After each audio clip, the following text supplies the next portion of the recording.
Hi.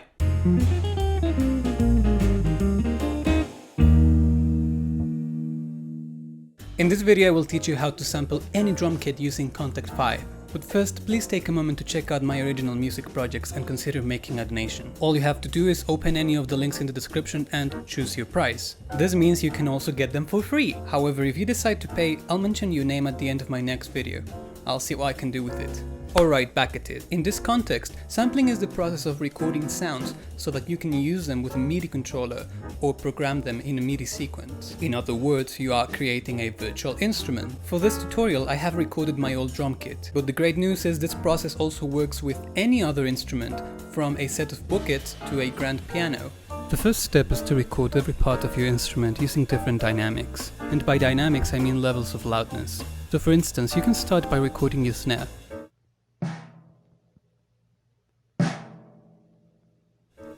You start with a very soft hit, then a bit louder and louder. You may want about 4 or 5 variations, but the more the better. Make sure to monitor your recording so that there isn't any unwanted noise, and that the variations of loudness are clearly distinct. Now do the same for every other part of your instrument. It's important to create a different track for every element. You want all to be nice and organized. After you've recorded everything, select the very beginning of each sound on every track. In Reaper, you will press S to slice the track. You should give the sound a few seconds to fade out. Now go for the second sound of the track and do the same. Finish with this track and repeat the process for the next ones. It's important that every slice starts and finishes at the same point. You'll see why.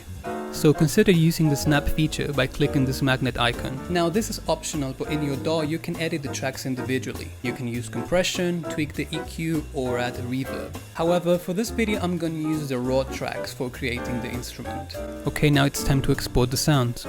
For this you will select all the sounds in a single track, then go to Actions, Show Action List, then Look for. Insert separate regions for each selected item. Run action. You will see you now have a separate region for every one of your sounds. This is why I told you it was important for them to align on the grid.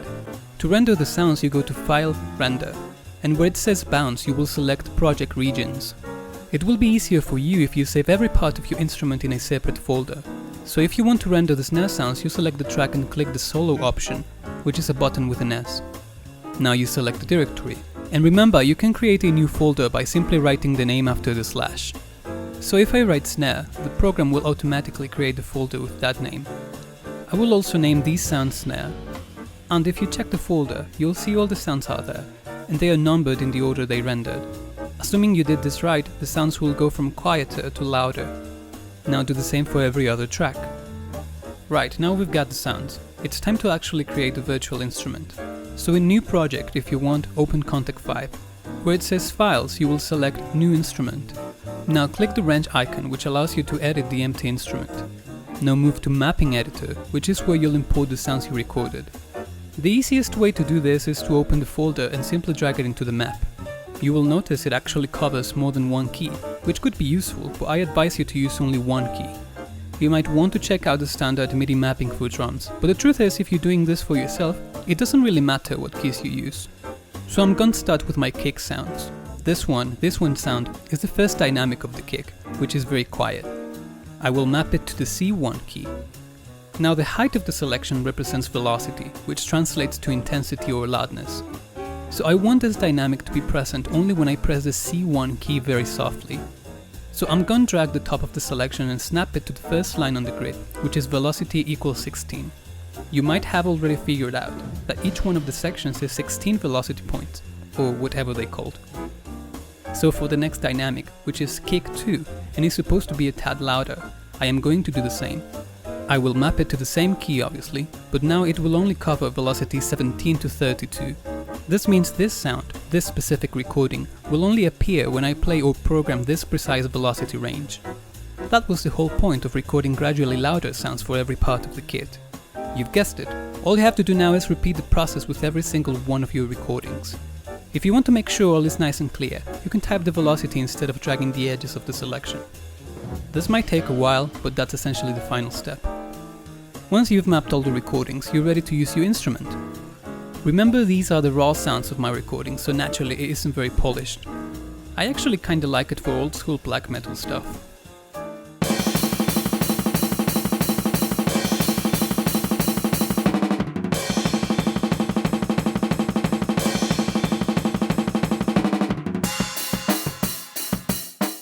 Remember, you can edit the sounds beforehand, as I told you, or you can do it directly from Kontakt.